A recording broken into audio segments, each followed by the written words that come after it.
My Hero Academia, 10 Quirks that can counter the Kamehameha. My Hero Academia is a franchise known for its wide variety of powers and its strong characters. Some may even be able to counter the Kamehameha. The Kamehameha is a famous move known throughout the anime community for its use in the widely popular and long-running Dragon Ball franchise. In its show, it is one of the most powerful and effective moves.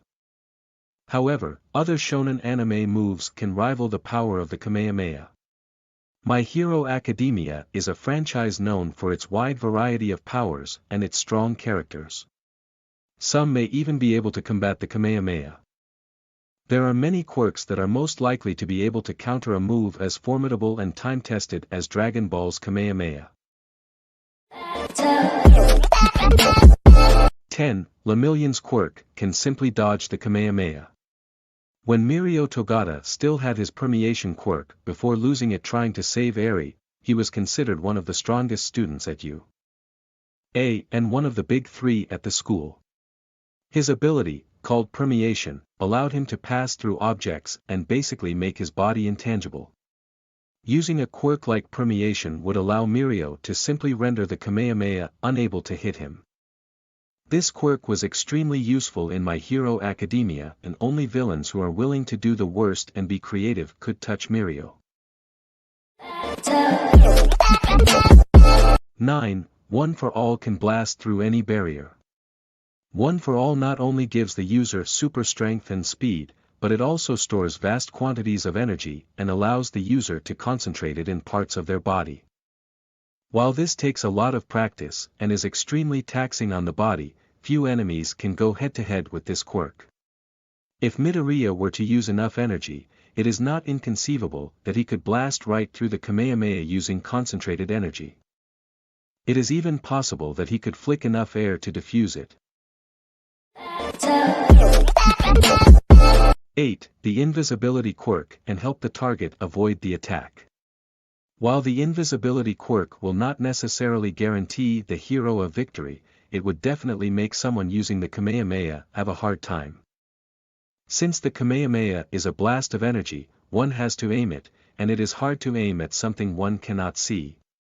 So, while characters like Toru Hagakure are not getting any help from this quirk in the power and strength department, it will at least help with avoiding the attack, and therefore countering it even if by a technicality. 7. Kirishima's quirk can help him withstand the blast. Eijiro Kirishima's hardening quirk can withstand almost any attack, and it has the potential to get stronger and stronger with each blast. If there is any quirk that can simply endure a blast from the Kamehameha, it would certainly be Kirishima's. Furthermore, while it can counter the Kamehameha by outlasting it, it can also be used offensively, unlike the invisibility quirk to a point. Thus, when it comes to both countering the attack and holding one's own in a fight, Kirishima's quirk is better suited than many. 6. Ida can outrun the Kamehameha.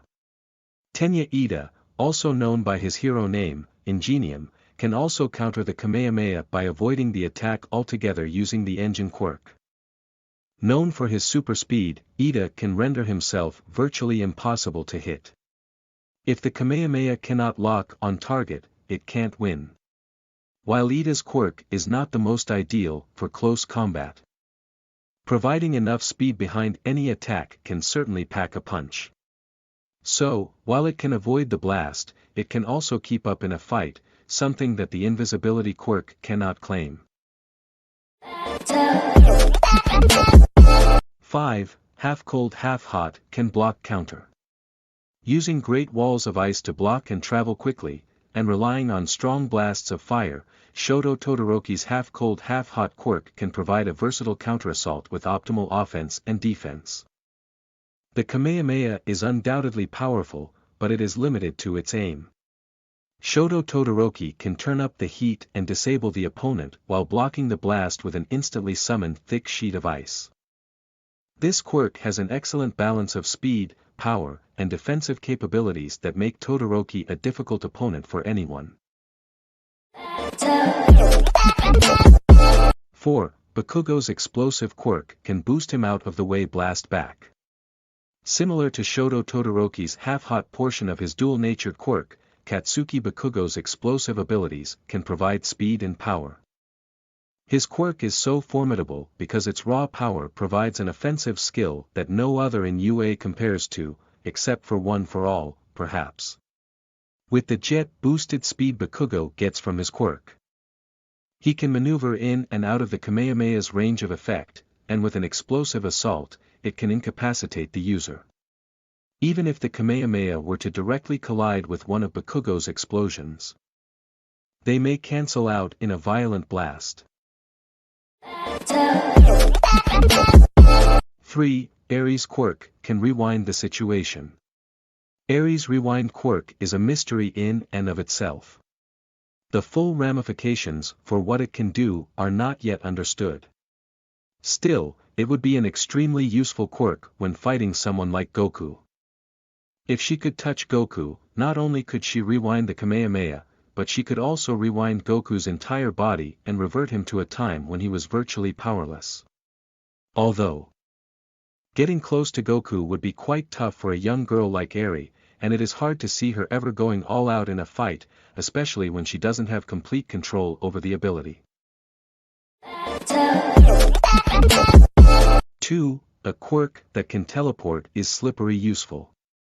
An obvious way to avoid the Kamehameha would be to just teleport out of there, and that is exactly what one might expect Kurogiri to do with Warp Gate in a fight against someone with the Kamehameha. Since Kurogiri can create multiple portals at once, he could send the Kamehameha's blast to another location while he teleports back to the user and attacks him from behind. Though Kurogiri is usually one to dodge a fight rather than be its main participant, this might not be a plausible option, though it is a possible one. 1. Pop-Off might be able to plug up the power source. This one may be a bit controversial, but since Mineta's Pop-Off quirk creates sticky balls that can seemingly adhere to any surface, it could be possible for Mineta to gum up the hands of a Kamehameha user like Goku and render them unable to form a blast. This might, of course, backfire and send the purple balls all over the place. But it is conceivable that, if Mineta could time and aim perfectly, he could prevent the Kamehameha from ever going off in the first place.